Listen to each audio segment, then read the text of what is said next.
G'day, Clubbies stars, and welcome back to the Legends series. When we started this series, we had visions of talking to great Q and great Param players of the past and present. In our wildest dreams, we never expected that we would be speaking to the very person who is the outright true legend of Club 18 football. It's an umpire. It's an umpire, but not just any umpire. This is the legendary David Windlow, who has been a huge part of all of our footballing lives. And this is going to be a treat, team. So let's get him on and have a chat. Welcome to the series, David Windlow. Well, thank you very much, Umpire's Pet. And I might say that's probably the kindest thing that's ever been said about me with my umpiring career. And for anybody out there who's going to view it, just so things don't get out of line, I've brought along a couple of little backstops here. Oh, few of you would have seen that one. Yeah. Not many of you would have seen that one. And the modern day extra one, that's the hit the showers, don't come back on the field and have a spell of 3 or 4 or 5 weeks. So what do you have to do to get that one out of line, and you can yellow card me too. Yeah, what the black one is offered for what? What do you have to do to get that? Serious offences like kicking, assault of an umpire, snotting somebody up the other end of the ground. Never ever had to use it. And one of the good things about amateur football is we still hear some bad stories about district competitions, but I don't think it's been used terribly often. Red card, and currently red card is you're reported and sent off, but you can return to the field, and in fact you don't play a man short, whereas you used to. So it's varied around a little, but none of the Q players would have seen any of those cards, especially Mr. Dalton and a few of the McIsaacs. Good one. So we'll talk about a few of the old Q legends and Paran legends in some stage throughout this. But there's a few of the current players, Dave, who are watching this series, and they may not have crossed paths with you. So I want to set the scene for them straight away. How many games of football have you umpired? Well, 5 years ago, almost to the day, I umpired my 1000th game with my son, Tom, who we might chat a little bit about. Nobody's interested in me. And in fact, I'm now known down at the amateurs as Tommy's dad. So yeah, I did my 1000th game with Tom at Old Scotch, and thought I was retired. And then of course we had the COVID year off, and with the growth in women's senior amateur football, I even put up my hand and came back, and I've done a few games this year. So unlike a lot of you, your viewers and yourself who've seen a good paddock, I'm still out there contributing to the cause. So it's about 1,073 games, I think, and no, 1,100's out of the question. Really? That's a big call, Dave. That's a big call. So you're done. You reckon you won't get to 1,100? Well, the last 2 weeks of women's football have obviously not been held, and they come into finals now. I found it beneficial to go out and umpire and explain the rules, because the idea would be we would want some female players giving the game away and coming back and umpiring. And now there's been women's amateur football for 5 or 6 years. We'd be hoping to do that. And I had quite some success with some players from the Club 8 even umpiring, like Tony Jackson, who won a couple of best and fairest, and he did a couple of years of umpiring. He was a very good umpire. So, you're only as good as your officials.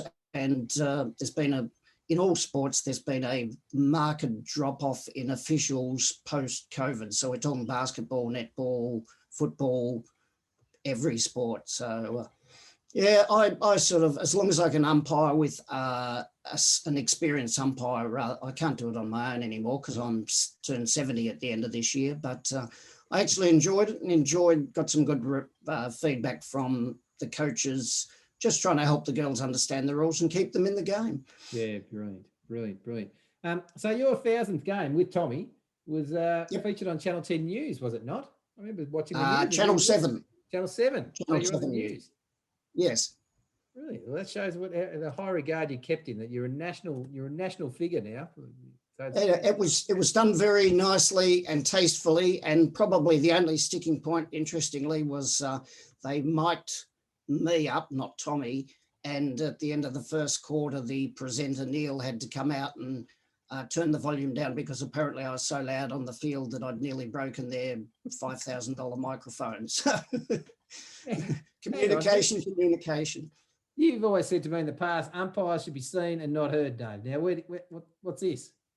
Yes, that's right. Yeah. Well, one doesn't have a Channel 7 news crew at your games all the time. But by being seen and not heard, that doesn't mean you don't communicate with the umpires. And having watched, you sent me a sample video of Matthew Dalton's interview, and, you know, the way you hear players talk about their experiences with an umpire, it's important, I think, that you actually communicate with them by nickname if you know them, and you don't treat them like absolute idiots who don't know the rules, even though some of them have never read a rule book, and that you communicate with them on the same level. And my son, who took up umpiring, and I'll give you a bit of background later, said to me one day when he was very young and was very interesting, and he'd umpired, and he said, I've realised that the way I would umpire Zaverians versus St Kevin's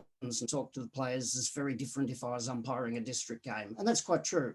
There's still the same rules, but the way you communicate will help you to umpire the game and hopefully get some degree of respect, which hopefully I did.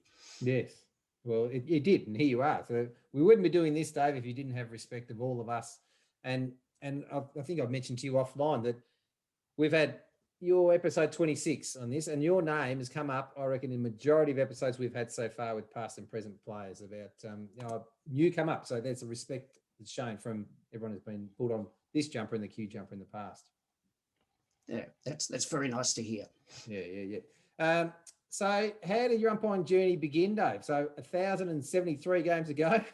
That's well, a lot of it's interlinked with the Club 18. So for anybody who watches the video and is not aware, a quick potpourri might be worthwhile. So the Club 18 started in 1970, and how it got its name was there were a group of fellows at the Melbourne Cricket Club who used to play social cricket. Couldn't train for whatever reason, still fancied that they could hit a ball out of the oval or bowl a Warney type leg spinner, and they called themselves the Club 11. And a few of them were involved with that, and they thought, well, why don't we see if we can get a game of football with a few other clubs? And that's where the Club 18 started with its name. And initially it was, a few private school teams, so your St Kevin's, Haileybury, not sure Zaverians were in the early days, but Old Scotch. So there were about 6 or 8 teams, started in 1970. And the competition then grew to just before it finished, where it had 4 sections. So the competition ran from 1970 to 2016. I played footy with Powerhouse for a year in the Club 18 while I was at university, and I was a very average player, but it was a very average team. I think I topped the goal kicking for them one year, and I had 9 goals for the season. So that would give you an idea that neither of us was very good. And then I suffered a knee injury, and I'm not a person who actually likes socializing with people I don't know. I don't like small talk. I don't like standing around, hi, and how are you, yada, yada. And so umpiring was great for me because I've got to walk into rooms, I've got to eyeball Ant, I've got to eyeball Dolts, whomever's the captain, introduce myself. And so I worked out I was a reasonable umpire. So I started in 1972, had a year or so off when I worked in England, and the rest is history, really. The Club 18 went to a very, very, very fine competition with some, fantastic players, as you would attest to, and others where you might not recognise the names of some of the players I sent to you. But a person of my stature who was a poor footballer was lucky enough to umpire some great players. And I'm probably the only person in the world who's umpired Gil McLaughlin, Andrew Dillon, who's the chief legal counsel of the AFL, and Adrian Anderson, who was running the AFL at one stage. Yep. Gil McLaughlin, mind you, only played one game of Club 18 footballer, but he got 3 votes for best on the ground because he was about 10 feet taller than anybody else who was on the field. Yeah, absolutely. And Amit Baines from ECL, the Bulldogs. Amit Baines, who was a champion footballer, and Michael Hazel, who ended up on the VAFA board. Amit Baines was a fabulous footballer, played for Old Melburnians in the Club 18 and ended up going as the quite high up at St Kilda Footy Club. I don't know if he's still in AFL footy. I think he might be. And Michael Hazel went on and played AFL football, I believe. And he was only one of several. In fact, one of the interesting points about Club 18 is very early on in the piece, you couldn't recruit players from the amateurs to the AFL, and Bloods had a player called David Whitty who had played a couple of games with St Kilda, and he quite fancied the atmosphere at Bloods, if you gather the insinuation. And he kicked 100 goals in the Club 18. He was recruited for the Sydney Swans straight from the Club 18. Wow. Wowee. There's another famous story from our club, which it hasn't got a chance to have a run yet, but you remember Nigel McPherson? Yes. Called Nigel, yeah. He had Collingwood come down and have a look at him during one of our matches. And unfortunately, it was a wet day, so he didn't get to play his greatest game, but they came to have a look at him that day. Yeah. So there's a few. Glenn Evans played Club 18. Chris Mackesy from Bloods also went and played at Sydney, and I note now that his son is playing AFL football. Yeah. Brian Wilson, the Brownlow medalist, played one game of Club 18. That was a very famous day, and the cameras were down there recording that. So Club 18's had some very good players. Yeah, absolutely, it has. So tell us why. So you could have. You like umpiring. You could have umpired anywhere. I know you played in Club 18, but why did Club 18 stick as the division that you want to be part of? What did you love about that? Well, probably a couple of answers to that, and family was an issue. So if you wanted to be committed to go to another level of AFL, and it involved a lot of commitment with training, I don't know whether I would have been good enough, because you've got to be technically an extremely good runner as well. But my wife suffered some health problems, and what with an important job, I was the accountant of a book and record store chain called Readings for 30 years, and raising 2 young kids. And a funny story about umpiring that I've told a few times is that during that period when we were having some problems and I was having difficulties just coping with everything in terms of looking after the kids and this important job as well, and getting them to school and whatever.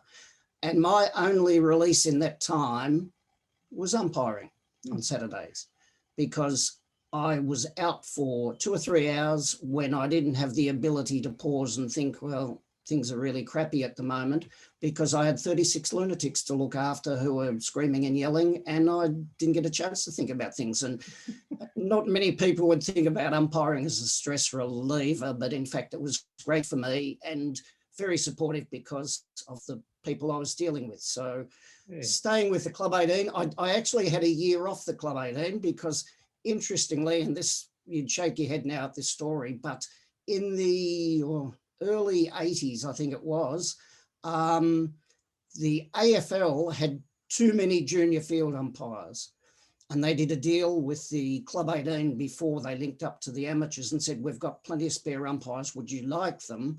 And so the Club 18 was umpired by the top junior AFL umpires. And so there was no role for me, and I had to go and umpire for my sins for a year and a half in what was then called the Eastern Suburbs Churches Football Association. Oh. And most of the fellows who played wouldn't have ever seen the inside of a church. Very tough competition.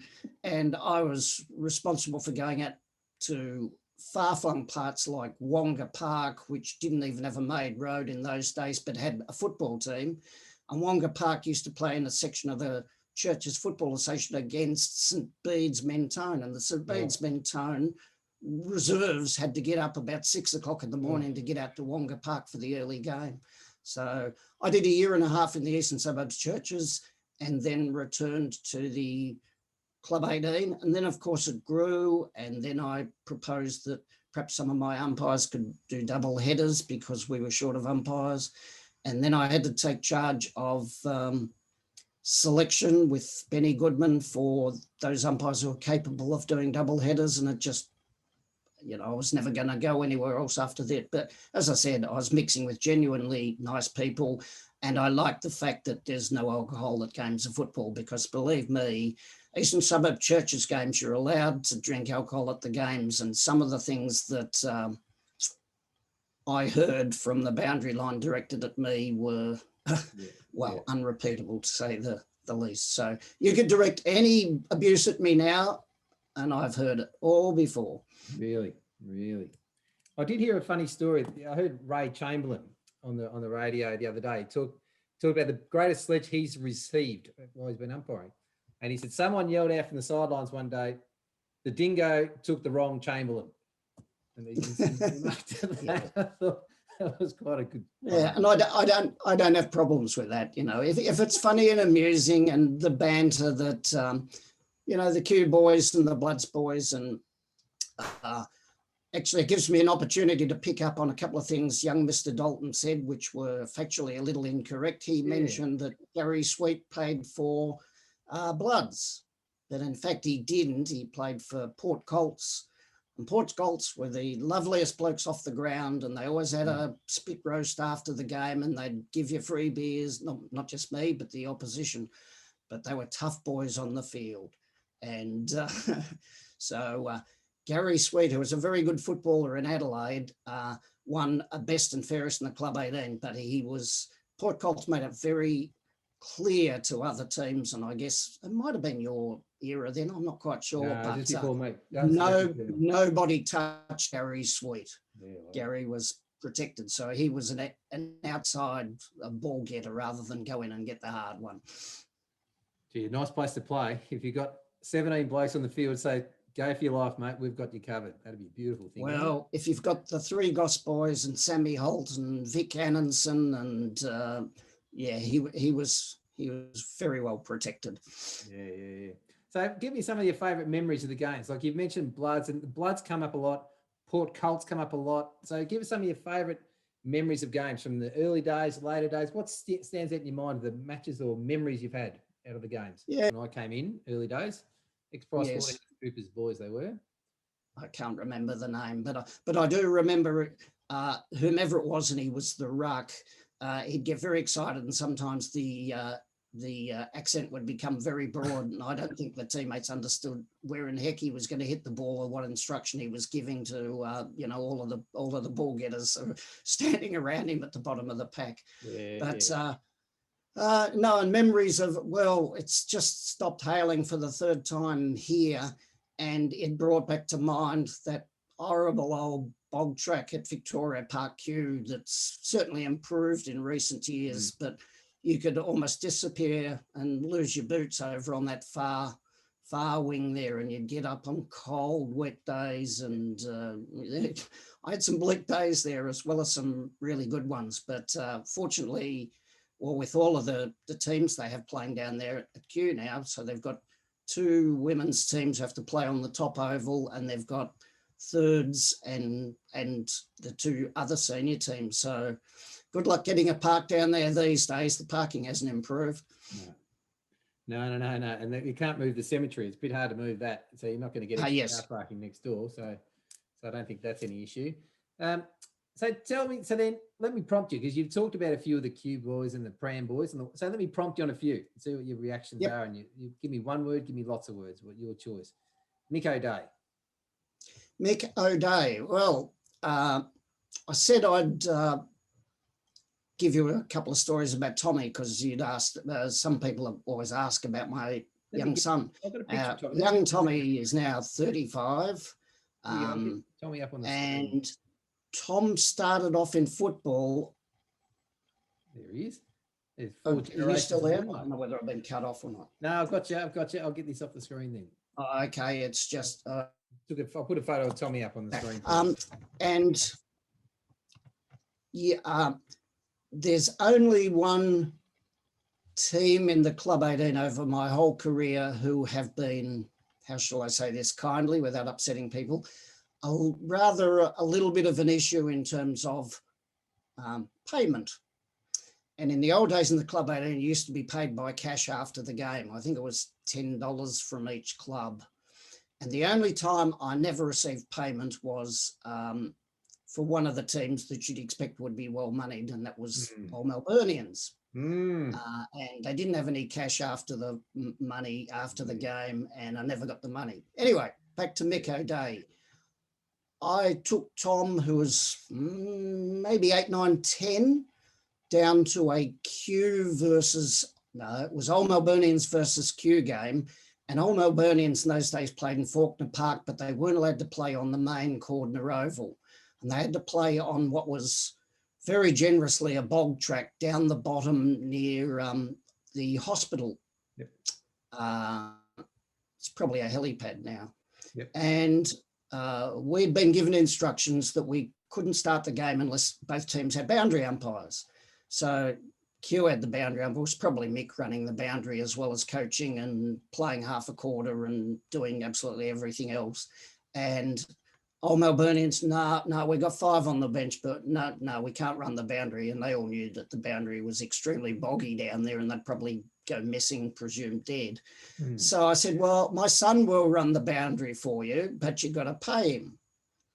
And so Tom struggled, but he threw the ball into his best and ran up and down. I lost sight of him a couple of times in all the mud.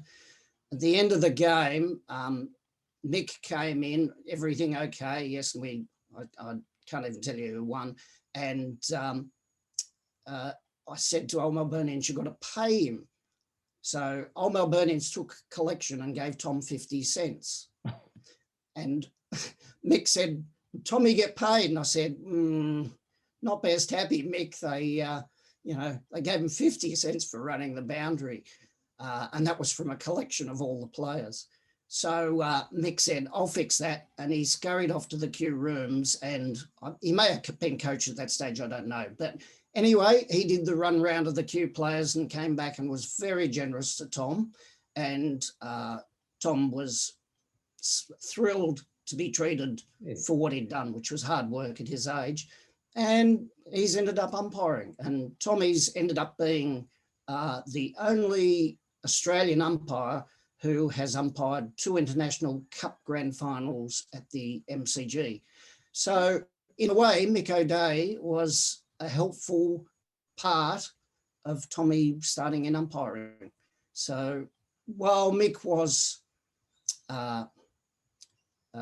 constructive on the footy field with regards to comments, and probably I think Mick would be happy to say, well, he wasn't the greatest player. What a great character. Yeah. It was always a pleasure to umpire, and he was always great with a word afterwards.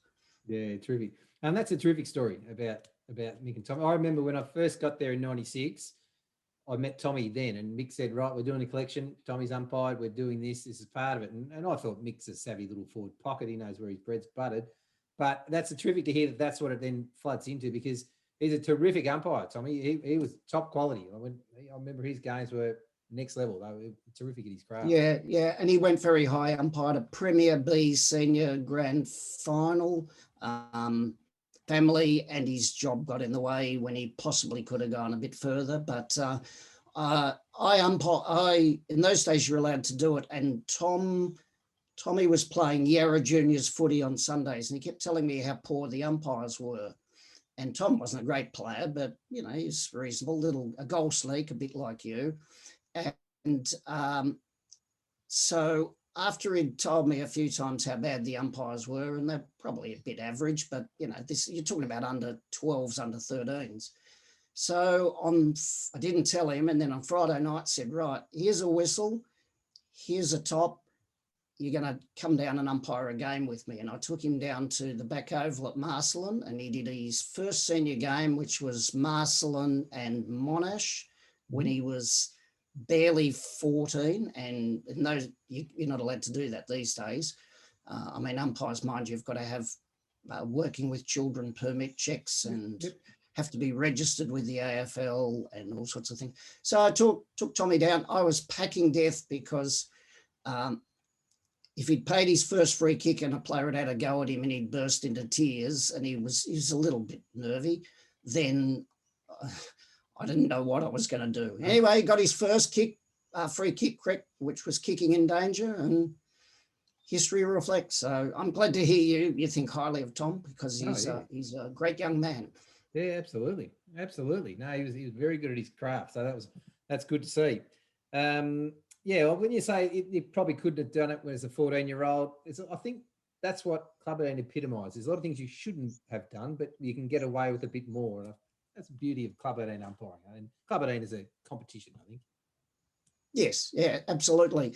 And you'd ask me about players. Well, I think never let the facts get in the way of a good story. But interesting, the demographic of the Matthew Dalton, David McIsaac competition for goals. And I will observe that one week I was umpiring Q, and I must have paid maybe a second free kick against Daltz. And he said, geez, you're nowhere near as hard on McIsaac as you are on me. He gets all the free kicks and I don't get any.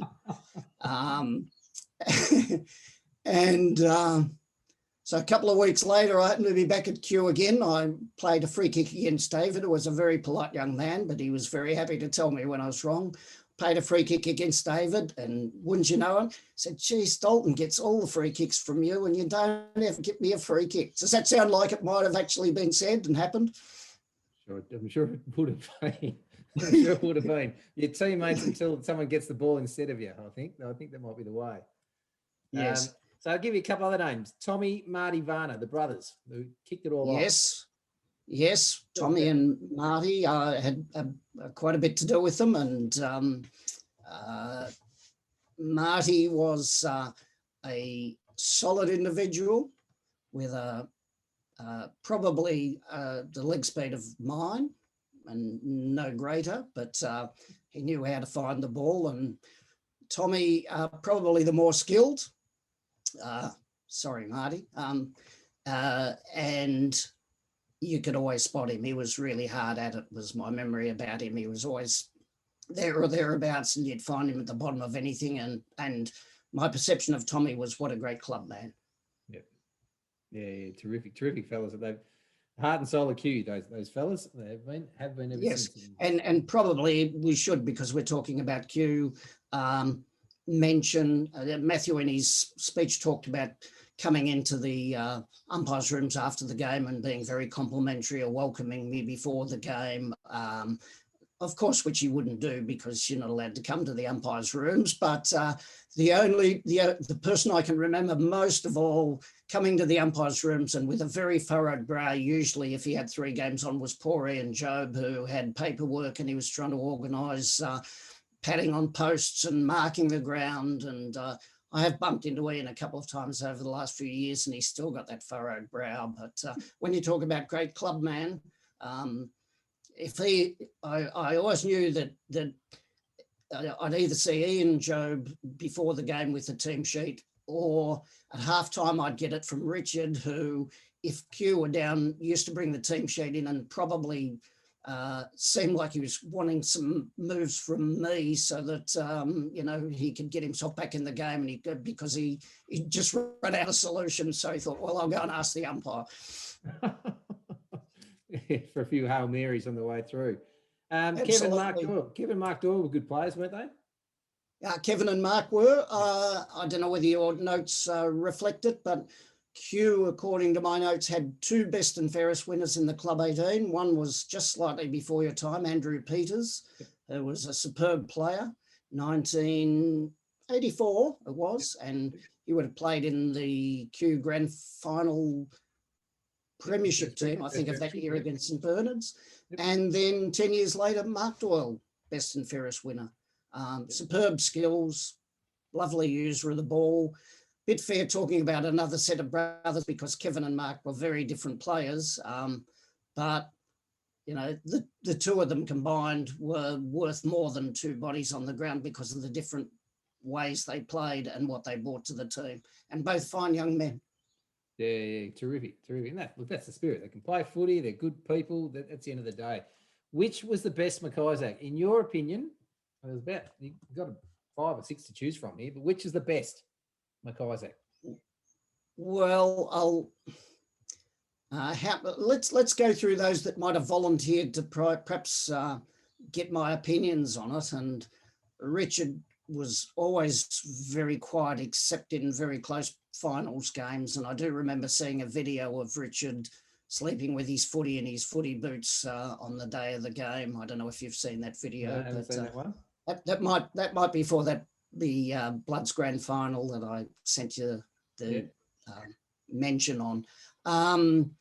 Chris was very quiet, but a good solid mark. And the good thing was that the boys were always of all of a height so that you could actually pay them as key positions. So although they weren't really tall players, Richard was a fabulous fullback unless he was playing on, you know, a really stellar full forward. And, you know, when you were playing against Bloods and Port Colts, sometimes I don't think Port Colts ever had a fantastic full forward, but Bloods certainly did have a couple.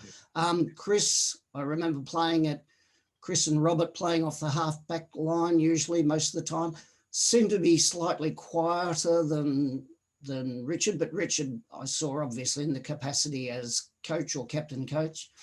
And the shrinking violet one, David, at centre half forward, was probably the most skilled of the 4, and they'll probably disown me. And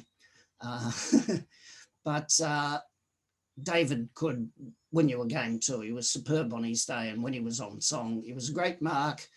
Slightly awkward kick is my memory of it, but yeah, fancy having a family with so many talented sports people, and of course having one of the sons also play in a amateur premiership. So great family, and related to Norm Nugent, I believe. Yes, yeah, I picked it up. I looked through the old VAFA records, and Norm referenced it about how he was related to him, and I asked, I said, "Are you related to him?" Because they got mentioned nearly every week. It was the McIsaac corner, pretty much the Club 18 spiel back in the day. It was unbelievable. Yes.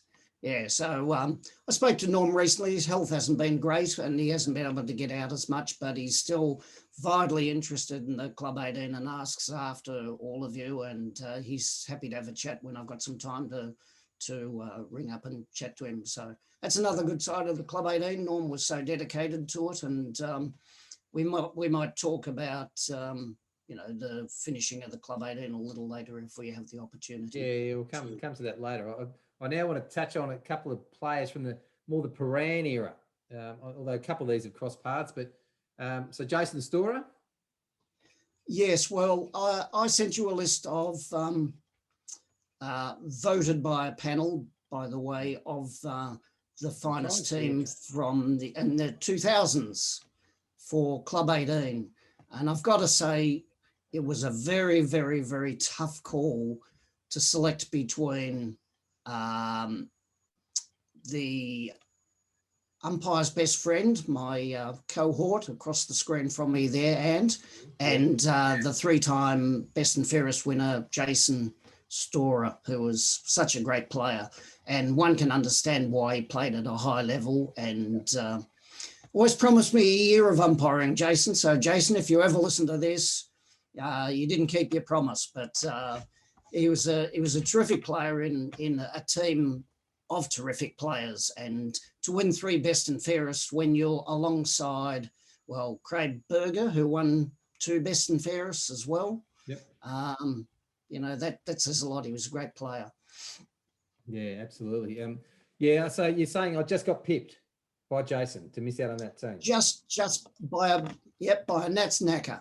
Okay, well that's good to know, Dave, because I thought I was thought a bit more multi-dimensional playing in the forward line and half back, and anyway, but it was only one position you had in mind for me. That's okay. It's good to know. 23rd player. Well, we could have taken out Butterworth and played your centre half forward. I'm not sure I compete with. Anyway, I think you've made the right call. Those 4 blokes who you've got in there are fairly handy players, were they? Yeah, I believe Craig Berger's still playing in the thirds. Actually, he's still there. So I've just flashed the teams up, and the boys can pause and have a look at that in more depth. But in the 1970 to 1990 team, you mentioned Brian Wilson before, and he played 1 game, and he made the team of the what do you call it? By a decade. Well, it was a bit tongue-in-cheek in a way, but it's very hard to leave. The qualification was people who played Club 18. And Brian Wilson, he may not have been the current Brownlow medalist, but in the days of VFL, he was suspended for 6 weeks and he wasn't allowed to train with the team, is my belief. And he had a friend at Powerhouse. And Melbourne had told him, well, we need you to get a game under the belt before we select you. So Brian Wilson was selected in the centre at Powerhouse to play against, I think it was a team called Box Hill Adelphians or something who'd come over from the Eastern Suburbs Churches, and they were a Club 18 team. So up near the Box Hill, where the swimming school is, they had a very tiny oval, and all 3 of the television stations were there. So Brian Wilson played 1 game of Club 18 football in the centre, playing with minnows. Must have had 50 or 60 possessions. I was there watching it. I wasn't umpiring that game, but so I was a bit tongue-in-cheek fitting him in, but leaving him out probably would have been a bit of a travesty too. And he, mind you, he's named with alongside a few very good players. Yeah. So one person so on that qualification, for 2 games, we had David Calthorpe, an EJ Whitten medalist, play with us. So that might... Yes, and we'd forgotten totally about David. Yes, I probably following that argument through, he should have been in too. Yeah. He got suspended. He got suspended in the 2nd game for us because the boundary umpire from a club who might rhyme with Brox called him racially vilified him, and he whacked him. So he got weeks for that. So he never came back.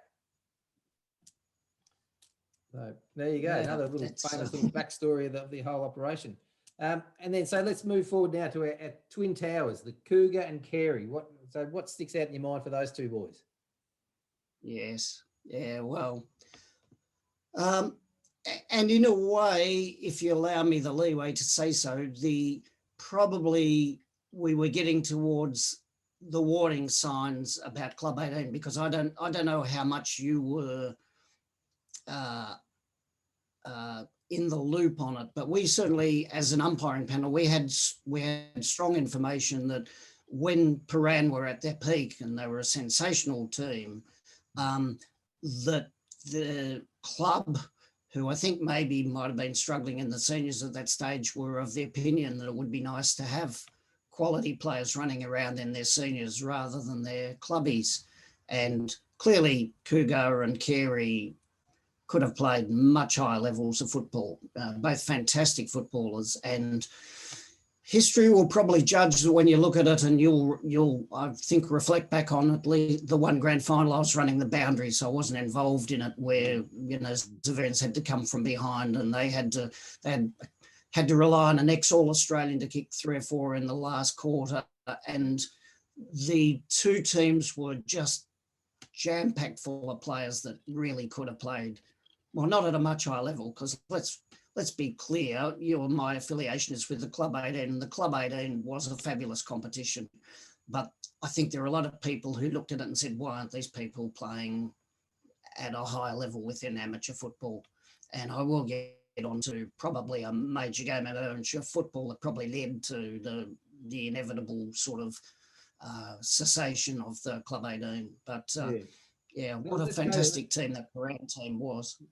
Yeah, so that's the 2006 grand final you're referring to, and that was, I coached that game, and it was one of the greatest games of football I've seen played in any of my time. It was a beautiful game of football to watch. The skills were next level, and so unfortunately, the result didn't go the way we wanted it to. But I remember that. So follow that through. So the cessation. Let's get to there because you've touched on it a couple of times.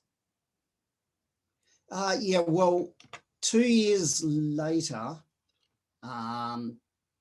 there was another grand final, lovely day at Elswick Park, and it was between University Blues and Zaverians, second of their two teams. They actually had two teams in the Section 1 Club 18.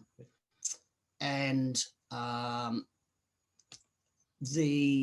there was a lot of people there because I was the selector. I was running the boundary, but I obviously knew that there was a huge crowd there that day. Gil McLaughlin's brother, Will, was playing for Uni Blues. Mm-hmm. They were star-studded, and it's hard to work out that Zaverian's second of their two teams, so not the non-crocodile team, were the one who made the grand final. Anyway, as I said, I was running the boundary, and in those days we used to run 4 boundary umpires, so well before the AFL had ever considered those sort of things. Absolutely sensational game of football. It was, I don't know, not much the difference at halftime, not much the difference at three-quarter time. The scores drew level at about the 10-minute mark of the last quarter, and neither team could score for the last 15, 16, 17 minutes of playing time. And the crowd were making so much noise. I was over on the far side as one of the boundaries, and I couldn't hear the siren when the siren blew. And it was a draw. It was the second draw that had ever happened in Club 18 grand finals. Yep. And so in those days, it was 2 extra quarters. And the part was astonishing was there were huge crowds there that day from both clubs, being on a Sunday, and they didn't have commitments. And so we did the toss for the teams as to which way they were going to kick again. There was no win, so there was no real advantage. And the two huge crowds of spectators went and stood behind their goals. It was still even after the first lot of extra time. It was, if my memory is correct, and I might have this part correct, it was still equal after the second part of extra time, so we're still in a tie. And then the two clubs' supporters ran down the field like the charge of the Light Brigade every time the teams changed ends so that they could go down and support their clubs at the end to which they were kicking. And the noise was absolutely amazing. Eventually Uni Blues won. Will McLaughlin kicked one of the winning goals, but it was one of the greatest games of football other than the Paran Crocodiles one that I had the pleasure to be involved in, and I wasn't even field umpiring it. And when we got to extra time, Brian Goodman, who was the director of umpire, came out and he said to the two umpires, I want you to do one thing, let them play football. Don't be overly technical. It looks sensational. And the two umpires, Malcolm and Ryan, did exactly that. And I think there's a video of it there. Anyway, I think that was sort of the harbinger of why these guys playing Club 18 football. They should be playing at a higher level. And within 5 or 6 years, well, we were down to a thirds competition, and, that's all sort of changed now. I mean, mind you, they've got, 5 or 6 sections of thirds in the amateurs. So staggering the amount of teams that some of these clubs can raise. Yeah, and it's a shame, isn't it? Because the whole premise of what Club 18 was, and I think you've sent me an article that says it well. So you do get your good quality players, but you get your guys who never going to be superstars, but they get the chance to play with a group of mates and still get a chance to play footy. And you got everything in between. It's all tapestry of all sorts. So it's a shame that that's lost. And I think you've reflected on with me separately about the traditions that have gone with that. Yes, well, and I don't know, I hope not to upset anybody by it, but I think it's a bit sad that Norm Nugent's name is on the trophy that was presented to the Section 1 winners. Yep. There were three fellows who were most important in the setting up of the Club 18. There was Andrew Caithness from Old Scotch, Adrian Ox-Fisher from De La Salle, who no longer has anything to do with amateur football, and I won't go into it. And Steve Mason was the third. And Steve Mason's name is on the medal for the best and fairest for Section 1 Club 18. And the best on the ground medal is named the King Londrigan medal after David King and Tony Londrigan, whom you would have crossed paths with many times. Both superb players in their own way. Tony Londrigan was a superb player. None of those are presented anymore, unfortunately. I just think it's a bit sad that we lose the acknowledgement of those names, and if it is what it is, but that's just by way of my observation without wanting to upset anybody at a higher level.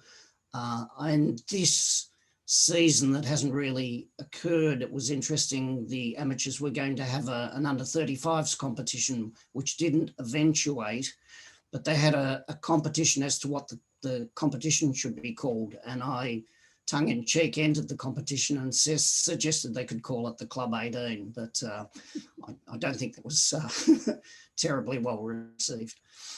Yeah, it's a shame because you haven't watched our series to this point, except for the adults episode, but the memories and the friendships and the connections that have been made from Club 18 football and the history that you've created and been part of as well, it's changed lives. It's changed lives having the Club 18 thing around in the past. So it's a shame. I concur with your thoughts. Yeah, absolutely has. And I'll tell you an interesting story. Brian Goodman, whom a lot of your people will know, who was very supportive of the Club 18 umpires and allowing us to have a separate panel and enable us to do double headers and improve. And some years ago, Benny was driving somewhere and had some health problems and thought this is not right, and pulled into a hospital and said, I don't feel well. And he was rushed into theatre to have a stent put in, and standing by the table to put in the stent was a ex-Crocodiles player who jokingly said to Benny, well, you've looked after us all these years with all these umpires, so I guess I'd better look after you on the operating table. It's just indicative of what a great world it is. And, the fact that I've bumped into you socially over a period of time, it won't happen now anymore. But, I bump into people from the Clubbies all the time. Another one of the traditions, which is a bit sad, has gone by the board, which is not so uplifting, but some of your people will probably remember that we actually lost a player in the Club 18 who died playing Club 18 football. His name was Anthony Mole, and he was playing for De La Salle against St Kevin's, and he took a knock to the chest. And so while the Clubbies continued, De La and St Kevin's used to always play for the Anthony Molan Cup. That's another thing that's gone into recession. Not from any fault, but, if the Club 18 had been there, then it would be played for. But, you're right. The history and what it brought, and 46 years of, superb memories. And as I said, I can bump into people all the time, and nieces of people, and all, it was just a great competition. Yeah, I've reflected on that coming into today. You must get stopped a lot in the street. And how many people do you think you've umpired over the time? Just give me some sort of indication of what you think that number might be. Well, it'd be really good. It must be thousands and thousands. It would have to be doing double headers and doing 1,000 games. I'm often asked how many kilometres I would have run. You just or walked, as the case might. Not as many as you should have, perhaps. Yes, but no, and that's why I said to you about umpiring some women's footy now. And I was lucky enough to get some. I used to run double headers, and the reason I did it was not because of any great need to do it. I wasn't interested in the money. We're comfortable, but it was great to run around with young fellows, especially those on the boundary line, and say, you could do what I'm doing. You know, why are you letting an old fogey like me run around? You could earn great money, and it's really good for your confidence, and, you know, it's great for your schooling. And in fact, I umpired once some years ago at St Mary's with a young female umpire, and she was training for the Junior Olympics for cross country. And her coach had said to her, well, you know, you need to do some off-season work. Why don't you umpire? Now, she was on her L's, so she was, you know, less than 18, arrived at the game, and I'd been deliberately appointed to run around with her and just sort of give her some confidence. And Mum had taken her the game, and Mum was pretty nervous about it all. And we had an absolutely great day. She really enjoyed her umpiring. Don't know whether she went on with it, but the point was, and then I saw afterwards, and with encouragement, Dad had come to pick her up, and she put her L's on. She was able to drive home, and she was absolutely stoked. That's what umpiring and footy and amateur footy is all about. Brilliant. No, that's awesome. And that's, as we talk about, a lot of people you've crossed paths, but the people you brought through the journey as well. That's, you know, and you've made the experiences you've delivered to people on the way through. So through umpires, and the enjoyment you've offered from being around yourself has just been, you know, and I don't think you should underestimate that. One of my umpires, and I was lucky enough to recruit umpires who were running around doing reserves and wanted to do extra games. And one of them was a fellow called Bob O'Halloran. And I bumped into him one day at Old Ivanhoe, and he was running the boundary for his son, who was coaching St Leo's Mouse Clubbies. And Bob could run, and he was in his, goodness me, he was probably 65 then. He'd never umpired. Top level career, lovely bloke, didn't know him from a bar of soap. But I buttonholed him at the end of it and said, well, why don't you come down umpire? I'll put you with me for a couple of weeks, you'll enjoy it.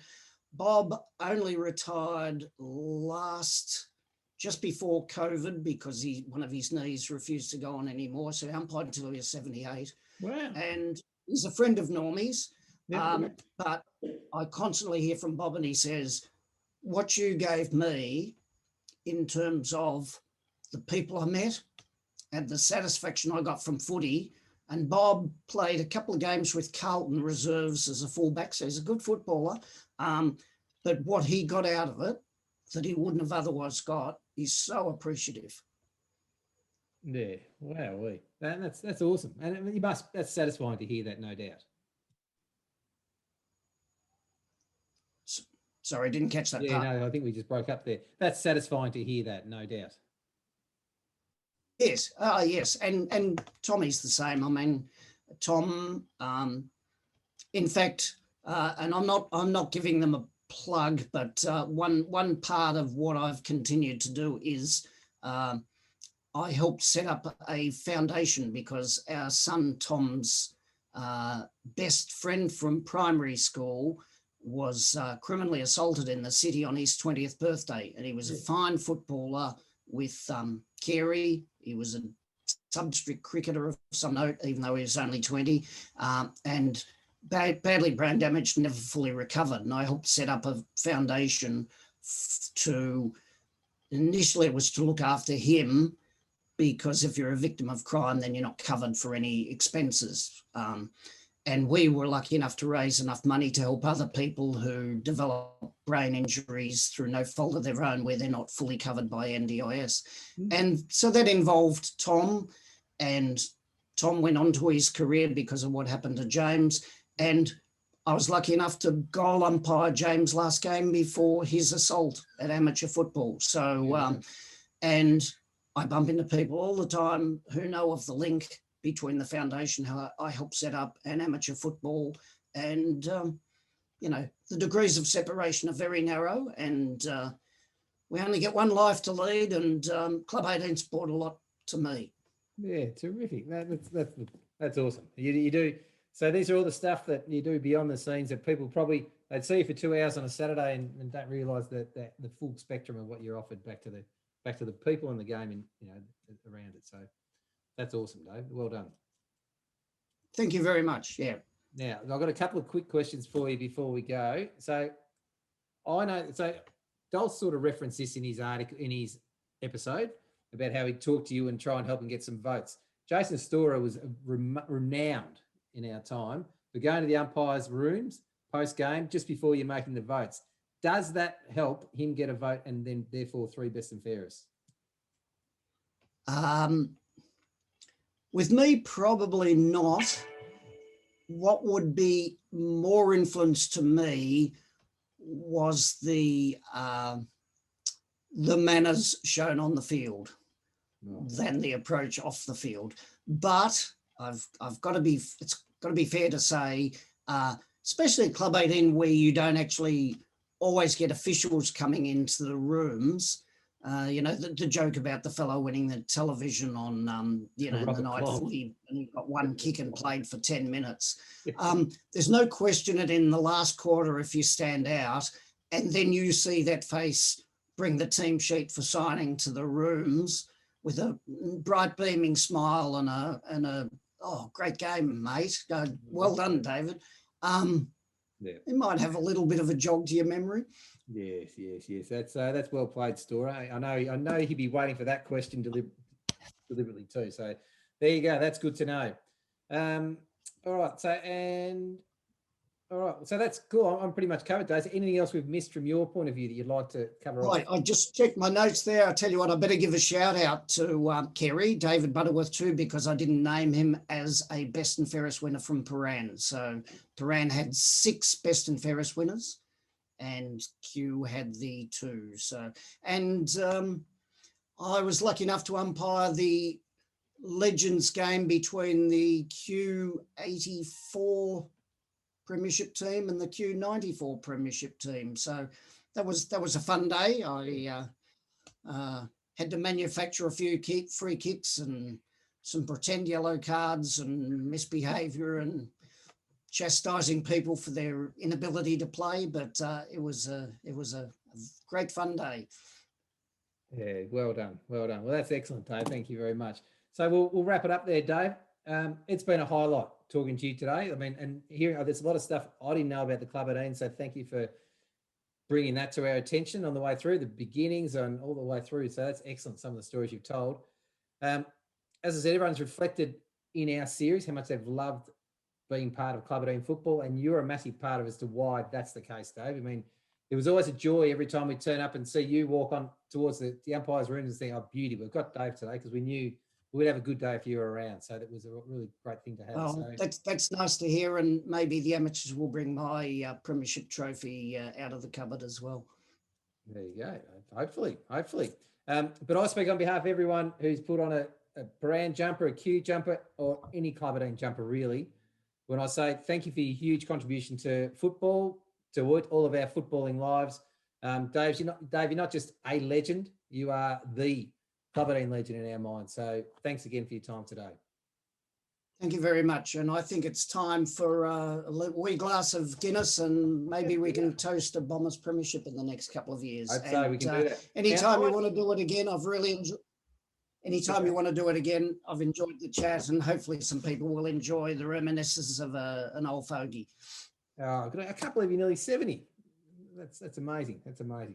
I drank tea for benefit today. You got a beer and I've got a tea. That's gone the wrong way around. We'll have to edit that. Yes. Yeah. All right. We better wrap it up there. I better go and cook some tea for our grandson. Good on you. Thanks, Dave. You're a Club 18 legend, mate. Okay. Cheers.